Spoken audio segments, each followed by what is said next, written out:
A couple of years ago I had big problems with ice storm power outages. I've had those sporadically over time. So finally, a couple of years ago, I bought a generator. This is where I keep it, not in the winter. Although I could use it in the summer too, but having a power outage in the summer is not as problematic as a power outage in the winter when it's cold. So we're going to take this out of its little storage case and do a checkup and get ready for winter.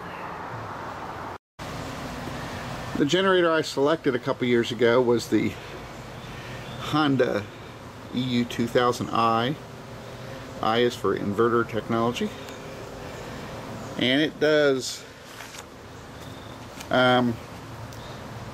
2000 watts peak for 30 minutes, or runs 1600 watts continuously.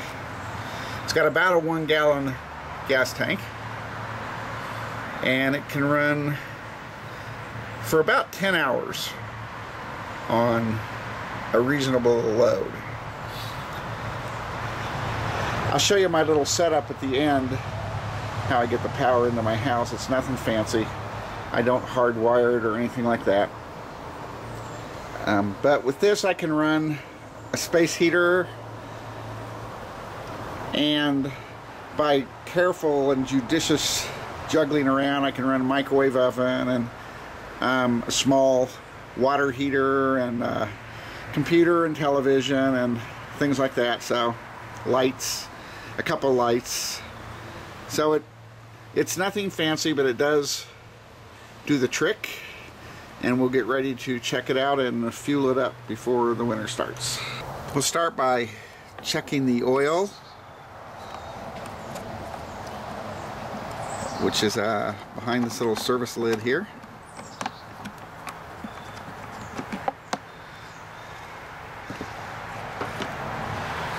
Got your air cleaner behind here, the air filter I mean, and your oil dipstick is down here.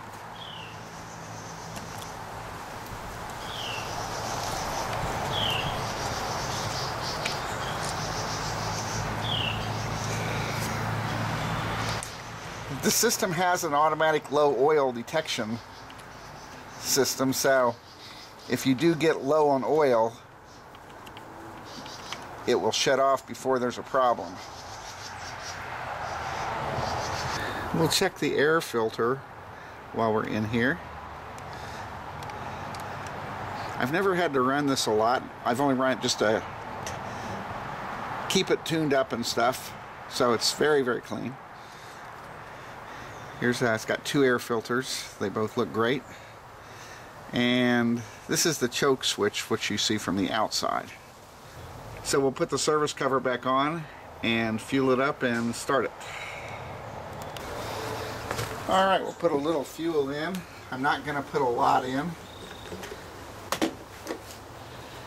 Just enough to start it for the little pre-winter shakedown here.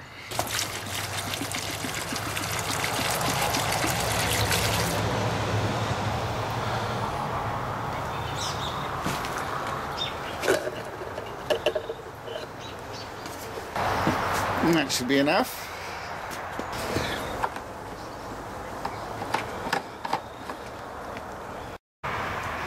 Before starting, you need to move the vent switch from the off to the on position, and put your choke in the closed position, and move the engine switch from off to on.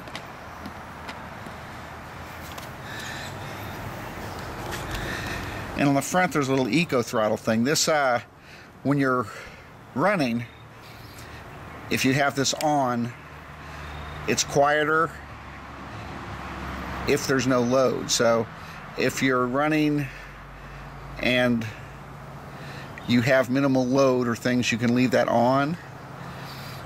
But for starting and for big loads, you'd want to have that off. And there's some of your other indicators.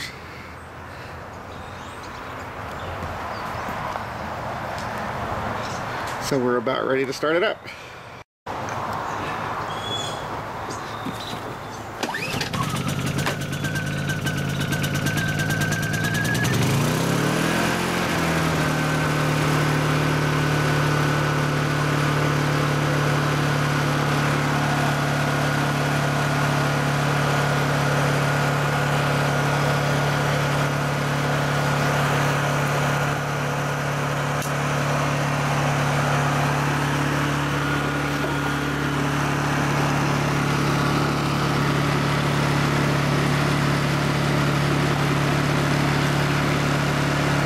That's the way it sounds with the Eco throttle off, and that's how quiet it gets with the Eco throttle on.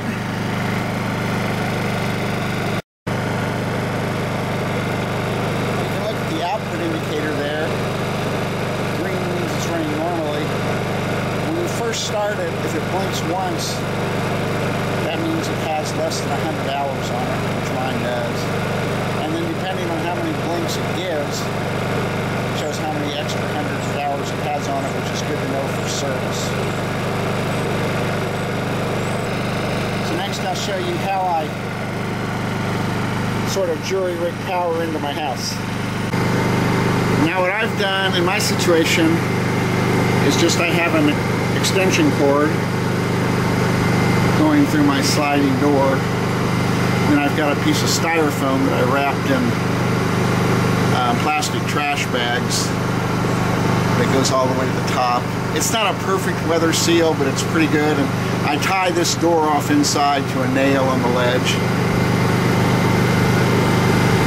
And any appliances need to be off before you plug this in. And then if you have an overload, you'll get that alarm when you first plug it in.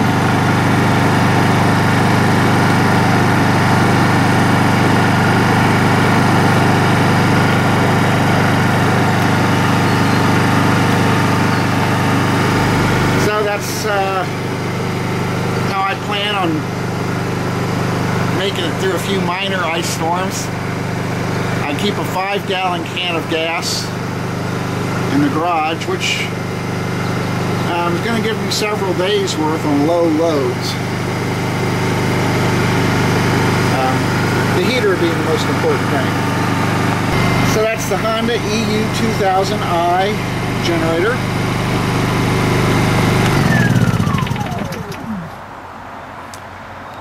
Rated at 2,000 watts for 30 minutes or 1,600 watts continuously.